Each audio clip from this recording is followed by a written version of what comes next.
Le guide des aliénés, conditionnement colonial et esprit critique. Chapitre emprisonnement mental du colonisé.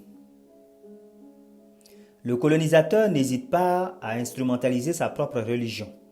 Il ruse avec ses propres principes. Il fait l'éloge de préceptes religieux qu'il n'applique pas lui-même. C'est une sorte de conditionnement paradigmatique qui a pour effet de fausser la vision du colonisé. Ces préceptes sont de véritables chaînes mentales qui tiennent le colonisé en laisse, l'enferment dans une prison mentale et le rendent inoffensif pour le colonisateur. Le colonisateur fera l'éloge de la pauvreté tandis qu'il fera la guerre ici et là pour accumuler les biens matériels. Jamais civilisation n'a été aussi avide de biens matériels que les civilisations judéo-chrétiennes et arabo-musulmanes. Alors qu'il transforme la terre en paradis, il reporte l'esprit du colonisé vers un hypothétique au-delà où tout serait bien meilleur.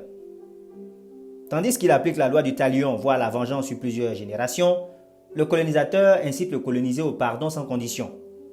Alors qu'il défend sa liberté avec rage, il fait croire au colonisé que toute autorité vient de Dieu.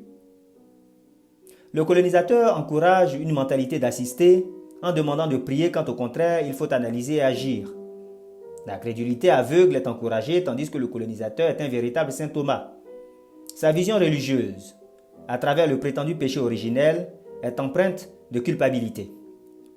La liste est longue, bref, jour après jour, sur plusieurs siècles, le colonisé a ingurgité de véritables poisons spirituels. Ainsi, pour asseoir sa domination, le colonisateur applique un processus de réplication de soi. Le colonisateur essaie de faire autant de copies de lui-même en transformant les habitudes et le paradigme du colonisé. Mais il ne s'agit pas de copies conformes, mais d'un modèle atténué, voire perverti.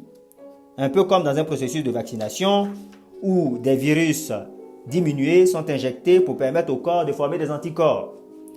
Oui, si le colonisé a les habitudes extérieures du colonisateur, habitudes alimentaires, habitudes vestimentaires, religieuses, politiques, au niveau spirituel, au niveau de l'être intérieur, par l'effet des faux préceptes qu'il a reçus, le colonisé n'a pas la mentalité du colonisateur.